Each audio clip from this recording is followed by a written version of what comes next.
Okay guys, welcome back again. Just updating the video for you once again.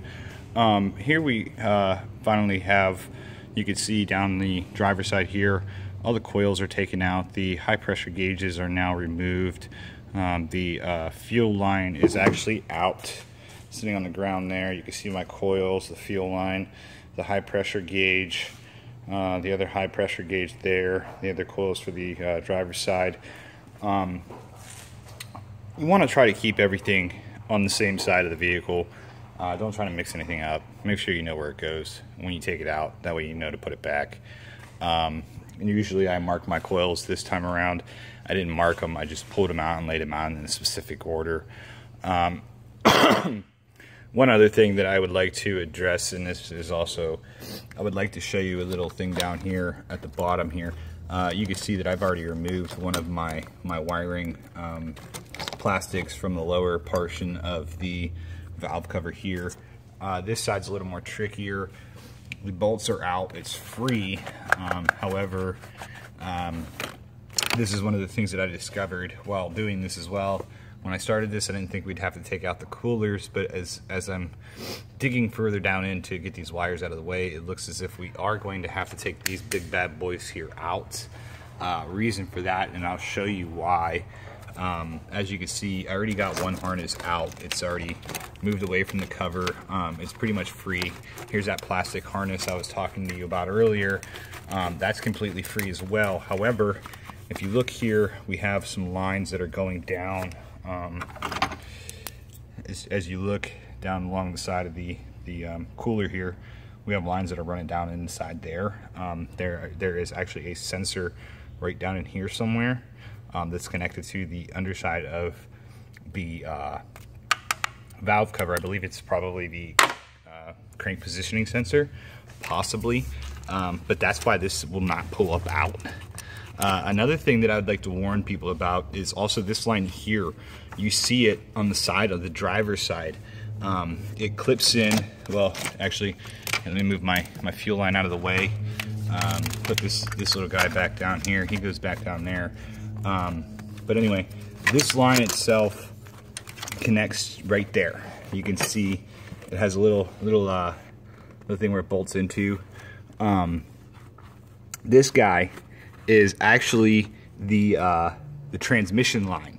So you do not want to remove this clip and pull this hose off of this plastic line. If you do, you're in for a big surprise. You're going to get transmission or hydraulic fluid, which I believe it's transmission fluid. You will get transmission fluid all over the place. So avoid from taking that line off, because that is your transmission line. You do not have to take it off. You do not need to disconnect it. There's plenty of clearance. And it is free enough for you to move around, so you do not need to worry about removing this hose. Do not remove this hose. You'll have a problem if you do. Now back to what I was saying about this, the coolers actually have to come out so we can get these wires pulled further forward. As you can see, these ones here will pull out of the way. We got clearance from that, but however, once we unbolt the plastic cover for the these are your coil plugs. Once we unbolt this plastic cover, which there are bolts tucked up underneath here on studs, you have to get in there with I believe it's a 10mm, unbolt those, and then you can pull this whole harness up and forward. But the problem will be, once you do that, you may not have enough clearance to pull these lines out of the way to pull your valve cover off. This side looks like you may have enough room. I'm believing so. So this driver's side one, I'm going to try to do it without taking the cooler off. However, on the passenger side, it's going to be a little different story, because you can see it's freed, but we just don't have enough stuff out of the way yet to really get in there. You can't do nothing with this here. This is your main computer, basically, one of the computers for the car. There's no way to disconnect these lines. You can get into the box and disconnect them on the inside, but the actual wire harnesses themselves will not remove from here.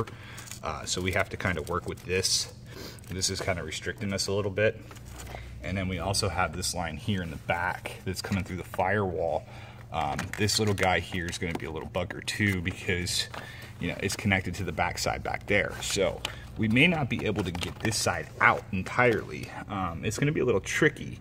Again, I didn't remove my rails yet.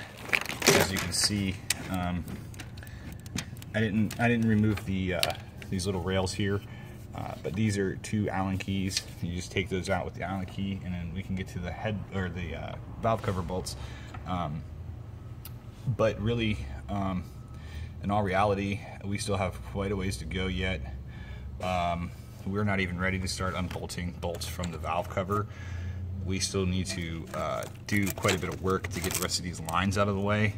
And then I'm also noticing that on our, fucking keep moving that line and it keeps moving the light. On both sides, you can see these are our fuel lines here. We got 4 lines going into the valve cover. The valve cover is split, so it's like a double-sided cover, almost like a horseshoe or a U. Down inside there, you can see we have fuel lines that are coming in. This goes to the high pressure line, and then we have these wrap around. They go down underneath the wiring harness and then continue down the side of the block. This may be an issue. We have to figure out how to get those lines free. We're going to have to disconnect them from the valve cover, obviously, but we may have to go down below to give us some wiggle room to get those out, because those are literally, on this side you can definitely see it a lot better. You can see how the lines are running down. Being that I got that plastic out of there, you can see the lines really well. They're running down along the top of the valve cover. This is the other part of the valve cover. So we also have to remove those fuel lines as well. So we still got quite a ways to go. It's a pretty big deal. This is probably maybe 3.5 to 4 hours worth of work, and we still got probably another 10 to go yet. Five more for tearing it down again, I'm guessing. The only thing you can do is just keep chiseling away at it. If you haven't figured it out yet, but the most common tools that you're going to use on this job will be a 30mm hex key. A 27 will work as well if you do not have a 30. I do not recommend to use a 27, but if it's the only option that you have, you may be able to get away with using that. You're going to need an 8mm socket long. You'll need 6mm Allen key. The most common thing in this is Allen keys and star keys. Here and there you have a few 10mm bolts to remove, but for the most part it's star keys and hex keys. And just keep chiseling away. If I come across anything else related that you should definitely look out for or know, I will further update the video. But as of now, this is where we are. We have the coils, the fuel line, the high pressure out on both sides, and are still getting to the wiring harnesses. We're getting those out slowly but surely, but we still got quite a ways to go. So I'll check back in a little bit.